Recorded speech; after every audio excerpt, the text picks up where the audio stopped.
Monster Energy. Everybody knows White Monster Zero Ultra. That's the OG. It kicked off this whole zero sugar energy drink thing. But Ultra is a whole lineup now. You've got Strawberry Dreams, Blue Hawaiian, Sunrise, and Vice Guava. And they all bring the Monster Energy punch. So if you've been living in the white can, branch out. Ultra's got a flavor for every vibe. And every single one is zero sugar. Tap the banner to learn more. From athletic stuff like a full court pickup game, swish, to athletic-ish stuff like a half-mile stroll. Get those steps in. Head to Sierra or Sierra.com for the brands you want at the prices that let you do it all. From athletic to athletic-ish, Sierra's got it. Exploring both interstellar and interpersonal space-time continuums. The Last Show with David Cooper. If you've ever said, I'm just not a math person when faced with numbers, this next topic for you might sting a little. There's new research that suggests the way we talk about numbers and even our own anxiety about them can shape how kids understand math before kindergarten even begins.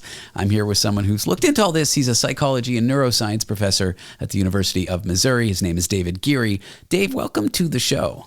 Thank you, David. Thanks for inviting me. There are a lot of narratives that people have about themselves and the way that they understand math. And my worry is they kind of write off math at a young age before they ever even give it a try. Is that something that you found in your research? Yeah, there are a lot of people who write off math. It's a very abstract field. It takes a lot of repetition, a lot of thinking, a lot of practice. A lot of that is dull.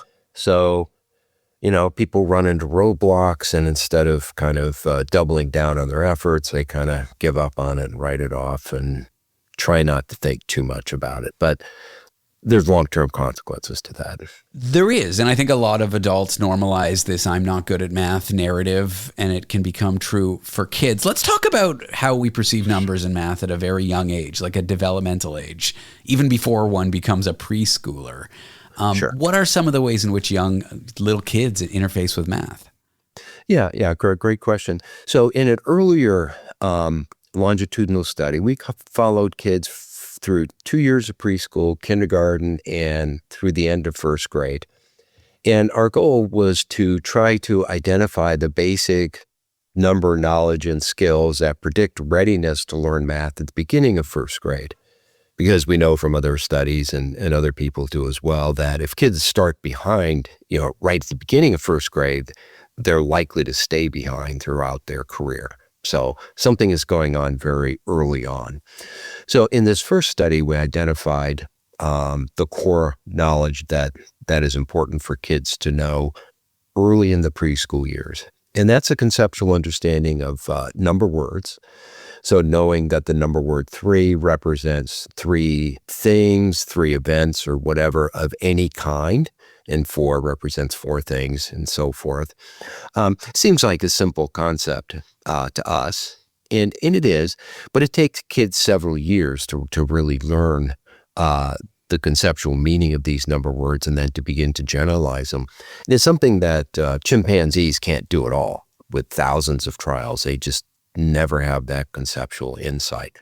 So it seems second nature to us, but it actually isn't.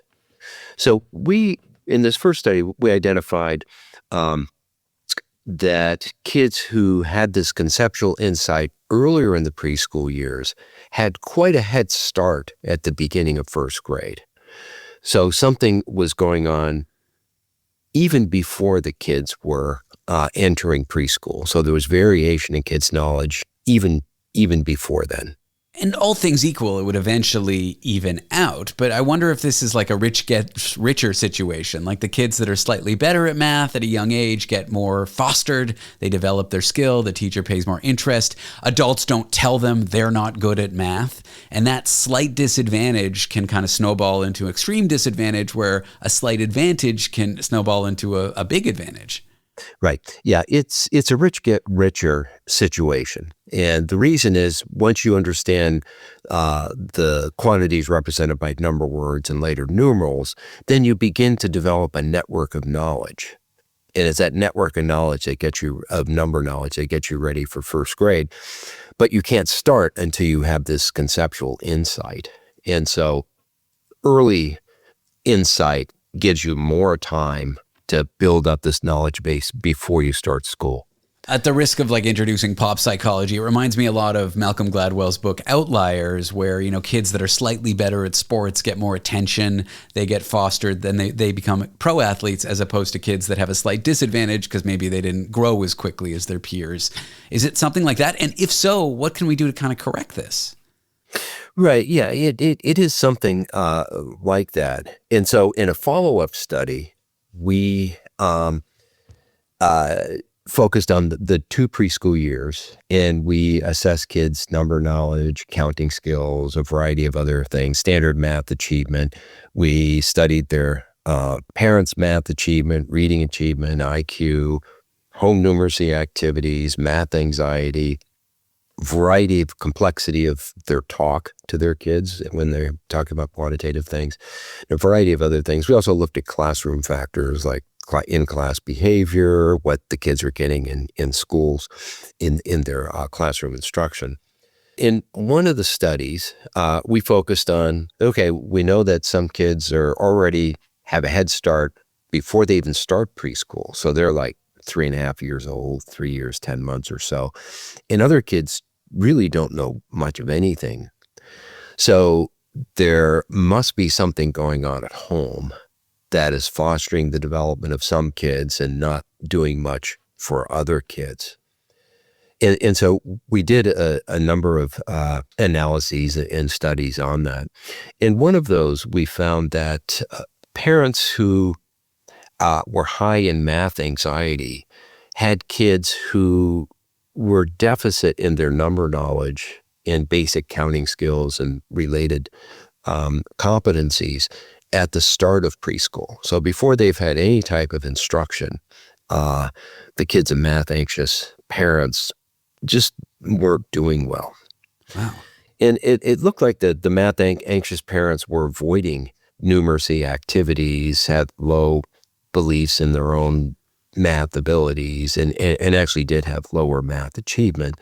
So I suspect they're avoiding numeracy activities with their kids at home, which is putting their kids at a disadvantage really, before they're even 4 years old. It's so wild to me that math anxious parents are maybe accidentally transmitting kind of this fear, this hesitancy to their kids, and then that affects the kids' learning. Is it as simple as just being aware of it? And if you're a math anxious parent, just not acting that way around your kid? Well, I wish it was that simple. Some of our other studies have shown that it's really the complexity of number talk, the ways in which parents talk to kids about numbers and magnitudes and so forth, that makes a difference. So you just can't tell parents, okay, well, count more, do more of this or do more of that or whatever. It actually has to be done in a very specific way to have an effect. What is that way? What would you recommend to parents? Well, so other studies have done interventions where you might have a storybook or whatever, and in that book, the kid comes up on 5 flowers, for example. The parent states 5 flowers. That 5 represents the quantity there. And then for it to work, though, the kid has to count 1, 2, 3, 4, 5, and then the 5 has to be emphasized again to highlight that the number word 5 represents the set of 5 objects. So very, very specific type of stuff. It's kind of like what the old Sesame Street used to do, but that wasn't very effective because the kids weren't directly engaged in it. So no. It involves a sequence of events and engaging in kids in certain acts to get them to generate this conceptual understanding. In a perfect world, what would you change about the way we think about numbers and kids learning them based on your research? Well, I think that, because we've identified the basic skills and other people have found interventions that work to build these basic skills, that programs can be developed for parents to use with their preschool kids. And even math-anxious parents can use them because it's actually, they know enough to help their kids. They just don't realize it. And if they had the structure to it, I think they would do okay. Well, David Geary is a psychology and neuroscience professor at the University of Missouri. I guess just be more patient with your kid if they're a little behind in math. Let them catch up and don't treat them like they're not great with numbers from a young age. David, thank you for being here. My pleasure. Thank you. My name is Mickey Fox. Friday, February 27th on Global. I'm Sheriff of Edgewater. For her, keeping the peace Cartels moving in. means every investigation. People are getting threats. It's close to home. At the end of the day, I'm responsible for this town. Secrets, loyalties, and small-town justice collide in the new hit drama. I'm a damn good sheriff. Sheriff Country returns Friday, February 27th on Global. Stream on Stack TV.